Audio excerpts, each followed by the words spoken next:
Hey, welcome back to another episode of these crazy fools that just eat too much meat and can't stop talking about it. We're doing another short ribs today. We appreciate everybody who watches and shares the links and subscribes and leaves comments. Leaving comments is huge. So if you have any comment about the topic we're talking about or some other carnivore related topic or something like that, let us know. Again, this is a short ribs, one of our short version videos. We do longer ones and we do live streams on Sundays at 5 p.m. PST. And then we do some interviews and stuff like that that are often long, over an hour or so. So we appreciate you joining us for whatever length of time you choose to stay. And I'll throw it over to Justin. Justin, what are we talking about today? Yeah, so today we're kind of talking about youth envy, maybe. So Them Tom, Utes. Tom is Generation X.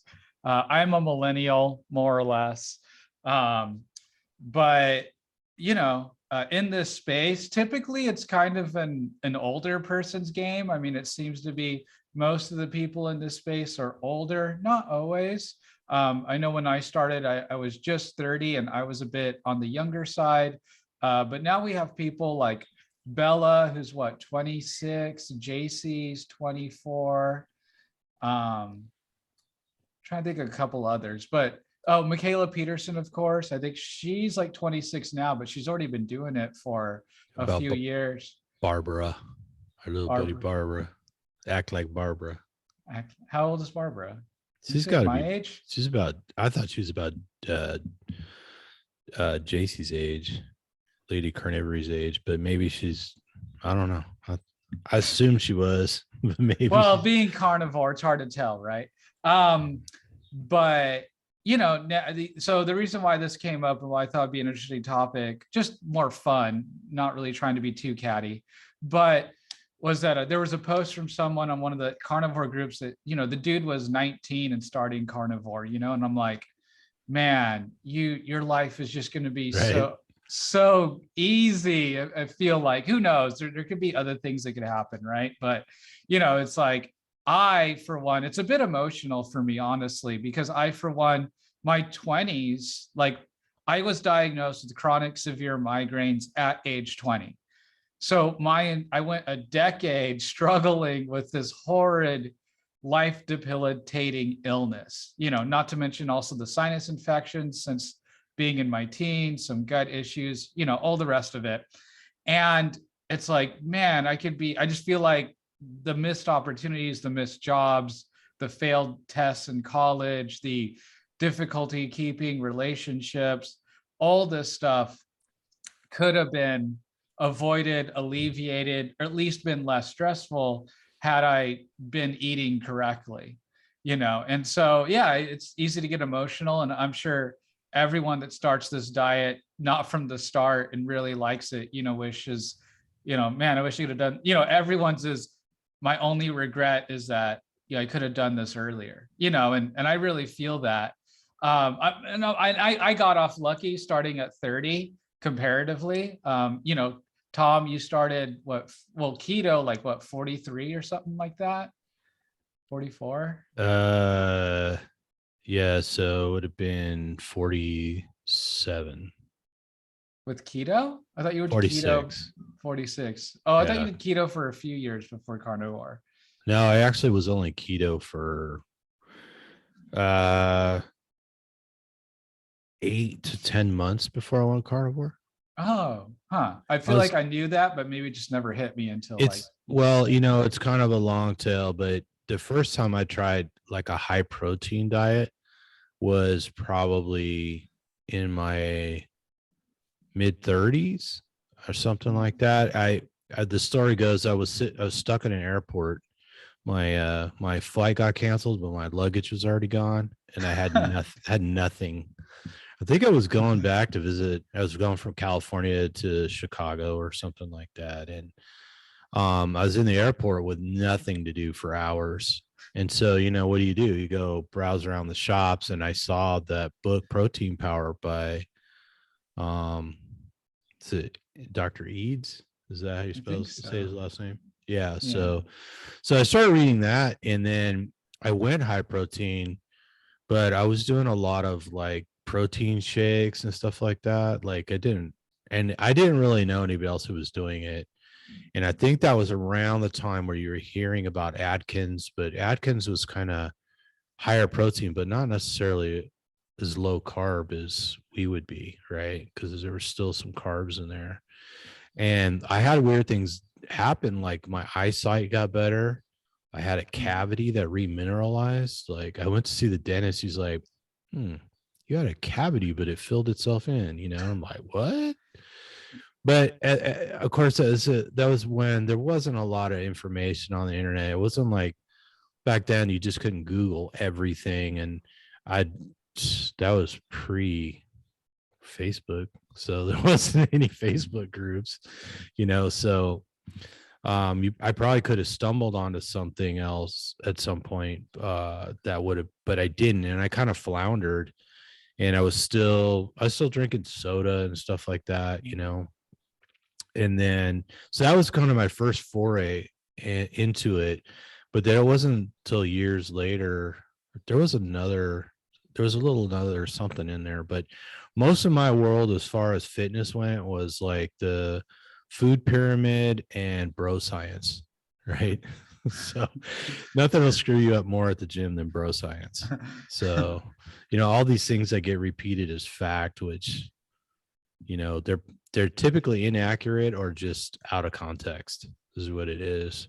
So I kind of floundered for a while, but I was gotta have your 8 bowls of rice after each exercise. If you're going to go run a marathon, you got to have a big plate of spaghetti the night before. Got a carb load. Well, and it was hard to look up studies back then, right? And I've said it a million times, I'm dyslexic, so reading is tough as it is, right? I do it in short spurts. But you hear things like, oh, creatine is proven to help build muscle and has all these benefits, but you've got to take the creatine with some carbohydrate or it doesn't do any good or whatever. So you're drinking, these fruit punch like things with creatine in them, and I remember like trying to do pre-workouts and creatine and protein shakes, and I'd be at the gym and like you're trying to do some exercise, and then you're like your stomach is like bouncing up and down, and your guts just feel like crap, like a lot of that stuff just wasn't digestible. And I never heard the idea that, hey, maybe you should just work on figuring out what foods are easy for you to digest, which is really a big key and why carnivore works so good. Because when you just eat meat, you don't get heartburn, you don't get bloating, you don't get gas, you don't feel queasy after jumping on the treadmill and going for broke, all are lifting. I mean, it's not that uncommon for people to throw up when they're lifting hard or hitting the treadmill or whatever. But then like I've never had that.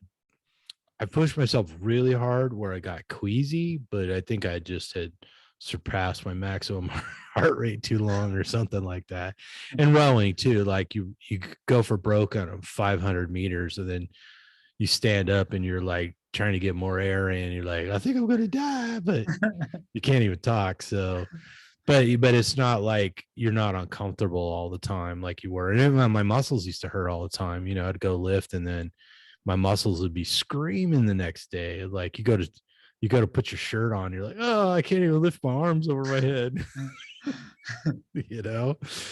And I don't get that anymore. I get a little bit of soreness, but it's very minor compared to back in the day. And of course my joints were getting worse and worse and worse. My hands were in bad shape. I'd get sciatica so bad I couldn't even use my left leg. And then, and of course I had a lot of anxiety all that time that I didn't even know what anxiety was. I just lived with it. So can you reimagine your 20s if you were carnivore?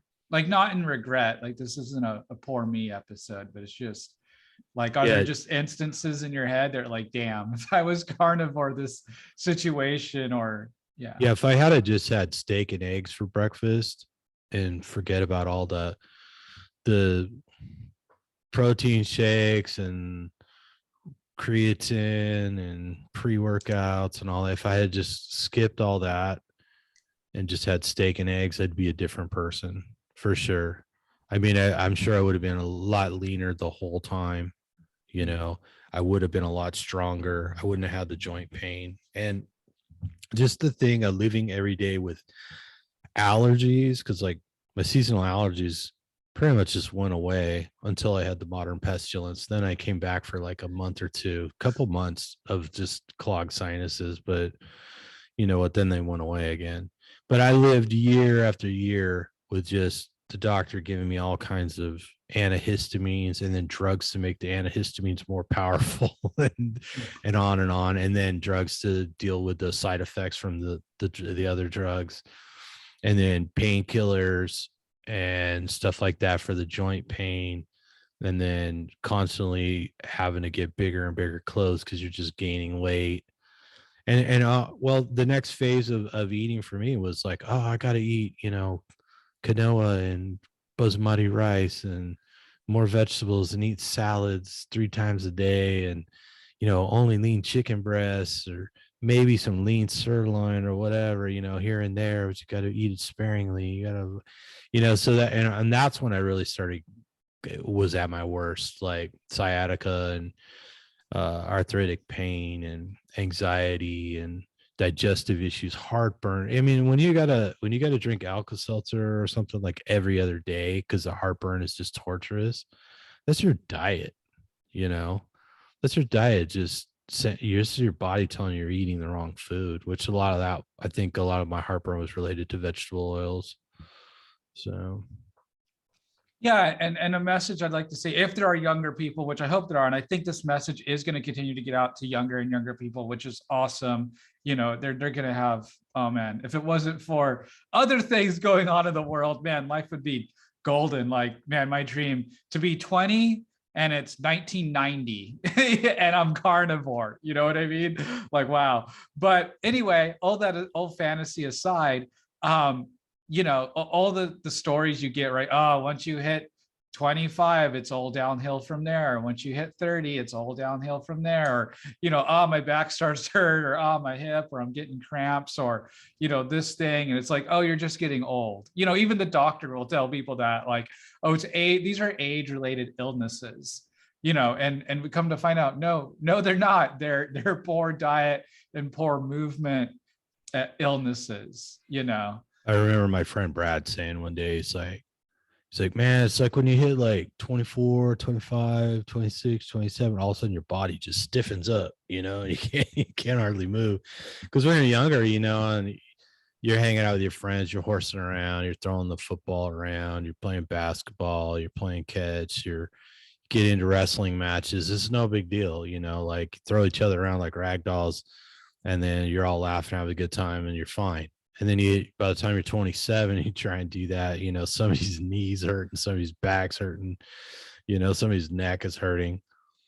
And the thing I like to remember is tooth decay, because a lot of people start really getting cavities when they're in their 20s, right? And I think that has to do with just, by that time, your adult teeth have been in long enough. You've been drinking soda and eating bread and oatmeal and all cookies and candy and stuff, and then start getting tooth decay. So just think, if we didn't need all those fillings, right? All that drilling and filling, you know, all the people that get veneers or whatever because their teeth are stained, and you know, or whatever, or the fact that if you're eating meat when you're growing up, you're eating plenty of meat, there's going to be you're more likely to have plenty of room in your mouth for your teeth, right?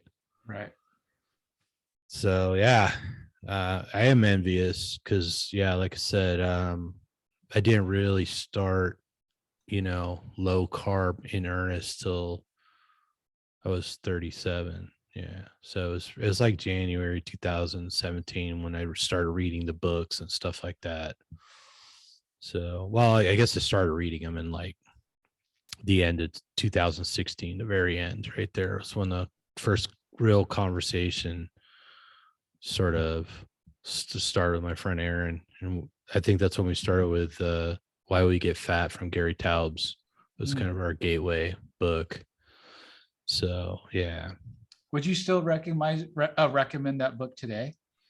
I would. I wouldn't. You know, I'd have to go back and read again. I'm not going to say it's the greatest book written on the subject or anything like that, but it's a very important book for sure. There's quite a few of them. Gary Taubes wrote books, and of course Nina Teichol's, and then Maria Emmerich, and of course Sean Baker's got his book Carnivore Diet. Dr. Salad Dinosaur's got a book out, right? Carnivore Code, yes. And then Judy Cho has Carnivore Cure. Right, Judy Cho. And then well, I've done quite a few book reviews, so if anybody's curious, you can kind of look through my older videos back when I was calling it the Ketogenic Fasting Project. I talked a lot about the books. Dr. Boz, what's her name? Dr. Bosworth. Forgot the name of her book. By Any Which Way You Can, I think it's called. She talked about being introduced to the ketogenic diet by one of her patients who was curious about it, and she researched it. And then her mom, who was suffering from serious blood cancer, she put her mom on it, and then eventually her whole family. It's quite a compelling story. It's not quite carnivore, but a lot of us came to carnivore via ketogenic diets, because we realized that the ketogenic diet, I've been on a lot of diets my whole life from when I was a kid. It's kind of that thing. I mean, when I was a kid, you pretty much just ate what your parents told you to eat, and whatever you took with you to school for lunch or whatever you could buy at school. There wasn't like a bunch of, like convenience stores around where I lived out in the burbs, right? I mean, you had to go quite a ways before you got to the store. So you didn't spend a lot of time walking to the store to buy junk food, fortunately, but still there was enough sugar and bread and, peanut butter and jelly and, cereal with skim milk on it or 2% milk on it, and then toast with, peanut butter and jelly, kind of food all the time, right? And then soda. There wasn't like my parents encouraged us to drink a lot of soda, but it was generally available. So that was a problem, and obviously didn't work. It wasn't the diet that wasn't working for me, and it was a long kind of road out of there. But I think that's why we do these videos, right? Because we can get this information out to a whole new generation. Yeah, definitely. And I specifically remember, I think I was 23, and I remember having a migraine, sinus infection, and some like carpal tunnel issue. I was taking like ibuprofen, some antibiotic, and like a triptan for my migraines. And I was just being like, wow, this is it. Like I felt like my life was over. You know what I mean? Like I really was like, wow, this is what the hell am I supposed to do? I remember at one point actually looking into getting Social Security disability because the migraines were so bad, and I felt that my health was that bad. Luckily, I didn't, or unluckily, whatever. And I continued, and I found other relief, but not as good as carnivore that kept me going at least till I found this. But so two points to take from there. One, I've been there. I know how dark, how rough it can get dealing with health issues. And it's true. If you don't have your health, you don't have anything. Like it's crazy true. And you don't know how true that is until either your health's really good or your health's really bad, or you've experienced both, And the other thing is, all of us, I think, all feel about 10 years younger. Like I'm more fit, I'm lifting more, I'm more active than I was in my 20s, for sure, without a doubt. Yeah, I'm definitely stronger at 51 than I was at 31 or 21 or 41. So, and it's within a short time, right? I mean, I've been doing 3 years, you're coming up on your 5th year. It can turn around really fast, so long as you stay dedicated and you pay attention. And yeah, there's some mistakes you can make along the way. Refer to our other videos for those. But as long as you do it more or less the right way, do it smart. Let's put it that way. Not right way, but smart. You can really, if you've missed that boat. And I talked about it before, but my mom in her 70s, going more or less carnivore. I think without me being there, I think she's a little less disciplined about it, but I think she likes the simplicity. And my mom was a salad shaker woman. I just remember remember the McDonald's salad shaker or whatever. Yeah. I mean, that was my mom, salad, salad, low fat dressing, low fat milk at the house, like 100%. Do you remember the yogurt parfaits? Whatever. Yeah. Yeah. I remember buying those thinking that, oh, this will be good for me. And it's like sugar on top of sugar on top of sugar. Yeah, I was watching a presentation yesterday. They said some of those had more sugar than ice cream, like some of the frozen yogurts and yogurt Right. parfaits and stuff like that. Yeah. I mean, I don't blame McDonald's for selling stuff like that because I think people want stuff like that. And, you know, based on the nutritional biases of the time, I think that it's like, hey, it's fruit and yogurt, even though it has sugar in it. That was the kind of stuff that people were encouraged to eat, you know. I don't think it does much good to go around vilifying McDonald's for the problem because they're essentially just they're making what people want, right? Yeah, exactly. And hey, the burger's still on the menu, right? The patties have never gone away. Yeah. I mean, you can go in there and just eat meat if you want, or meat and cheese or whatever. Or maybe you like maybe you like pickles and lettuce with that. I mean, and I don't know any carnivore that would tell you, oh, God, you should never eat any lettuce whatsoever. I mean, Right. some people probably, it doesn't agree with them. Most people realize that lettuce in general is innocuous, but it's not very nutritious. So you don't need it. But if you want to eat a little, it's no big deal, right? Right. You need something to keep your hands clean. But you know, it's just Right. it's fibrous. That's pretty much the biggest issue, I would say. It's just that it's basically just fiber Yeah, and it's just water. fiber and water, right? Yeah. Yeah. Right. So Uh, yeah, I think about it, it would be a different life because I remember like having bad like hay fever, allergies, and like really bad back pain and having to sneeze and like mm, how brutally painful that could be, you know, like you would like try and prepare yourself, like get in a position where it's not gonna wrench your back or something like that, you know. And then, you know, you get bad allergies and you got heartburn at the same time. You're trying to choke down some Alka-Seltzer or something, and you're blowing your nose and your eyes are watering and your back hurts. And, you know, that's just no way to live. And those are like really common problems. right. Yeah. You hear allergies all the time. You know, and how many different allergy medications have come out in the last decade? We got Allegra, Zyrtec, Claritin.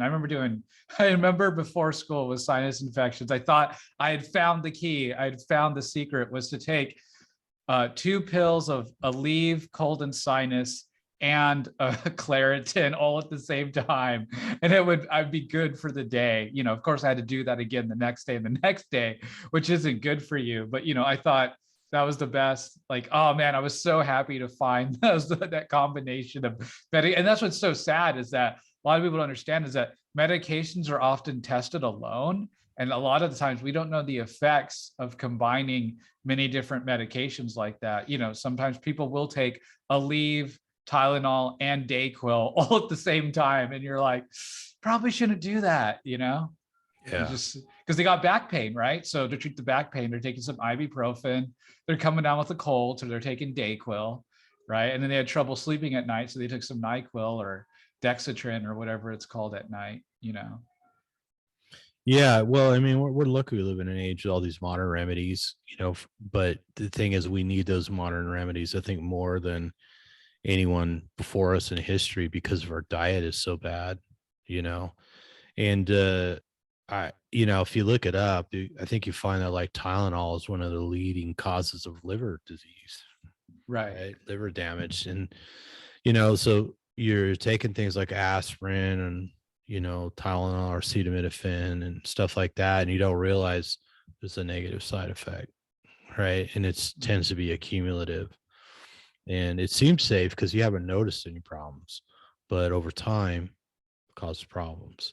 And a lot of those drugs come with compounds in them to help them pass through the intestinal barrier into the bloodstream, and that oftentimes triggers things like leaky gut. So the tight gap junctions in the cell walls of the that are made up by cells, and the walls of the small intestine in particular open up, and then you get molecules passing through into the bloodstream that should have been filtered out. So they can often trigger an entirely new disease. And then that's how we get this class of drugs called biologics, right? We got people, we Right. see psoriasis and psoriatic arthritis, colitis, all these immune Even system. migraines now, they're having some biologics. Yeah. Yeah. So the remedies can, I mean, if you took them occasionally, they probably aren't going to have hardly any negative effect on most people. But when you got to take them, we rely on them daily or even weekly, they tend to have cumulative damage. And they make you immune suppressant, right? Or they suppress the immune system, if I remember correctly. I don't know if that's all of them or just some of them for certain conditions. Well, just about everything interrupts some process. So a lot of the biologics are for autoimmune diseases.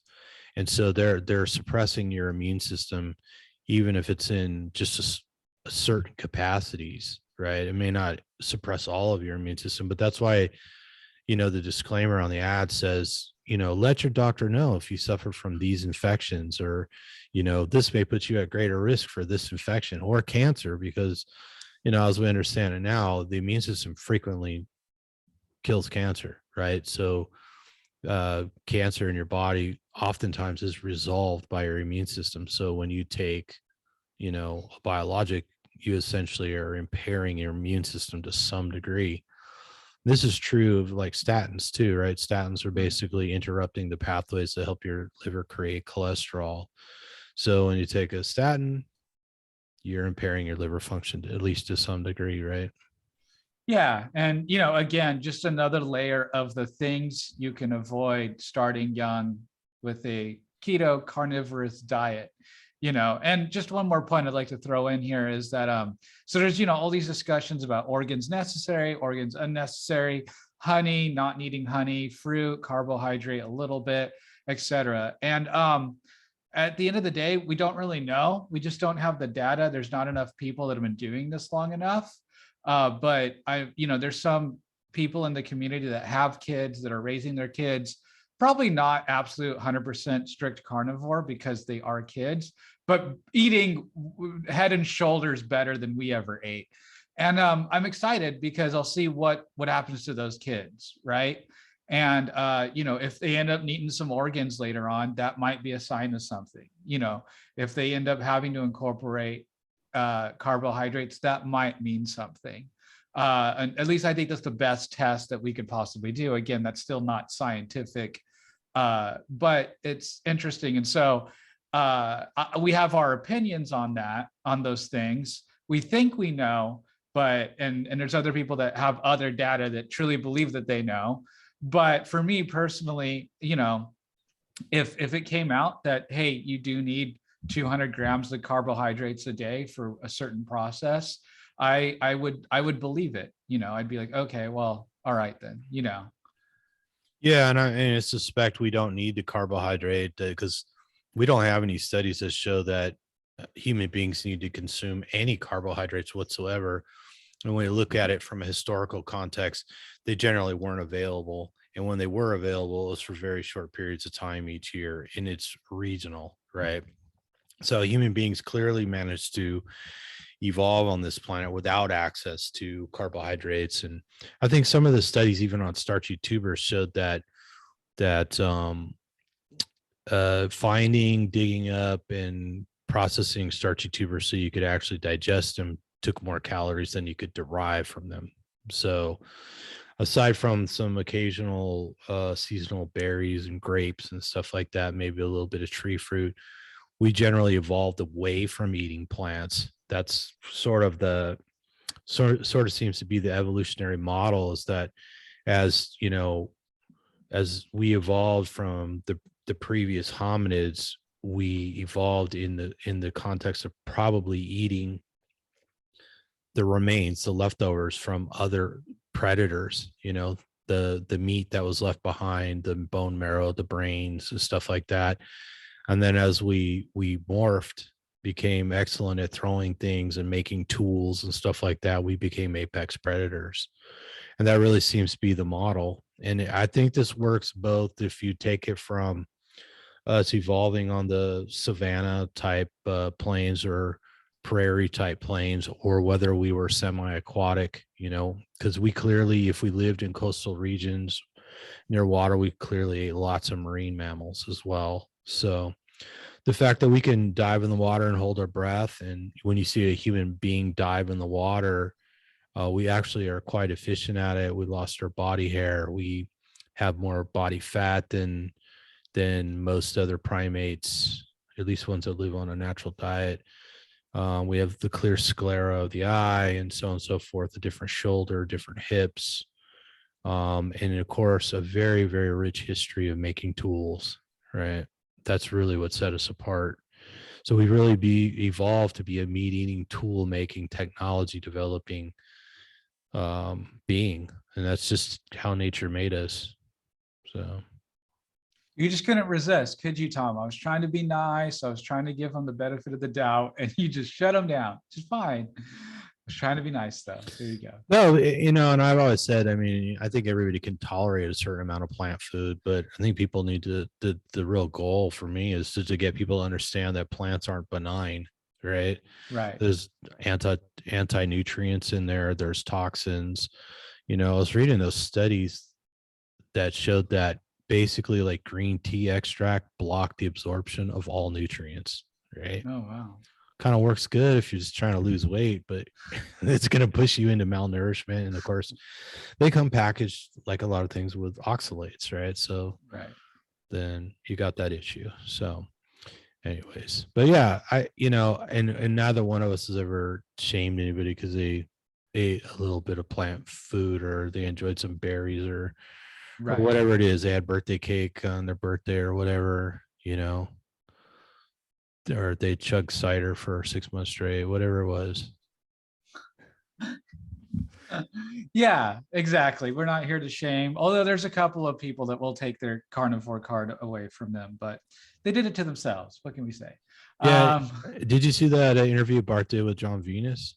No, not yet. I haven't caught But it yet. I think he said in there that you know, one of the things that bothered him is he'd go to these vegan events and he saw children that were raised on the vegan diet, and he was kind of disturbed by the condition of these children, you know, which of course we haven't seen any examples like that in a carnivore community where kids are raised on meat-based diets, right? At least not yet. I mean, I haven't seen anything, you know, my best guess is that it would not happen. But some parents are crazy. So I don't want to, you know, be like, I only gave my kid chicken or chicken nuggets or something. They were carnivore. It's like, no, it's not right.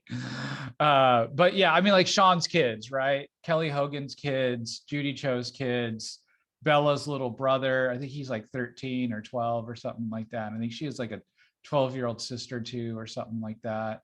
I know her little brother's got to be cool because his name's Tommy. So there you go. So they're out there, you know, and then, you know, again, how dedicated they are, I think varies. But yeah, like I said, I'm excited to see, and those parents are doing a great. John Anderson's kids, they're what, like champion Super Smash Bros. Tournament champions and stuff like that. Yeah. Oh, you haven't followed that? I followed that. Super Smash Bros. What? Yeah, it's a game. Like it's like a fighting game. And John and what's his wife's name? Can't remember right now. Yeah, I don't know. I don't remember his wife's name. Cheyenne? No. I feel like I had it, but I don't have it. Anyway, their kids, I want to say they're like 10 and 8 or something like that. And they're always in like this Super Smash Bros competitions and always like crushing. Nice. And I'm pretty sure that family feeds them meat, or at least meat based, because you know the Andersons are super duper famous in this. Even though they don't do any interviews or anything, they're just kind of they're kind of reclusive, but they like their privacy. Right. Yeah. But going on like 25 years carnivore and just looking like just crushing. Yep. All right. So there's a little bit of envy for the younger folk who are discovering this early, but hey, we're all glad we're here, right? Right. It doesn't matter. You're starting when you're 20, you're 10, 30s, 40s, all the way up. It's never too late. You'll 80. Yeah. But there's been some people, you know, that start and they love it, you know, and hey, that last 10 years, if you cannot end up, you know, to where you can't wipe yourself, to where you start losing your mind, to where you have to stay in bed, to where you're just in pain and on a bunch of opiates. I mean, that's a win, right? And so even if we're, it's not just good for them, but it's good for the society, because what is it, like 70% of healthcare is spent on like the last 15 years of life or something like that. Yeah. Yep. Best to be as agile and functional and as possible all the way up to the end, right? Right. That's the goal. There is going to be an end, whether we want it or not, but let it be a soft landing. Hopefully you you make it to 112 and you die crashing somebody else's Lamborghini into a brick wall. And the last payment you send is the IRS and it bounces. Just saying. There you go. So maybe not. You wanna live long and die a young man's death. So all right. Until next time, we thank everybody for watching. Leave us a comment. Just say hi. Tell us how old you were when you started and how old you wish you were when you started. Yeah. And send the link on to other people might appreciate it. And maybe you need a Gen X or millennial generation bridge. We're your folks. So all comes out to talk about meat. Eat more meat. So everybody be happy. I mean, carnivores are pretty mellow people. So for the most part. Yeah. they make good ambassadors. Good peacekeepers. So, and we love to talk. Never hurts. So till next time, eat some meat. Feel better. And whatever you do, don't fall down the youth hole. The time machine.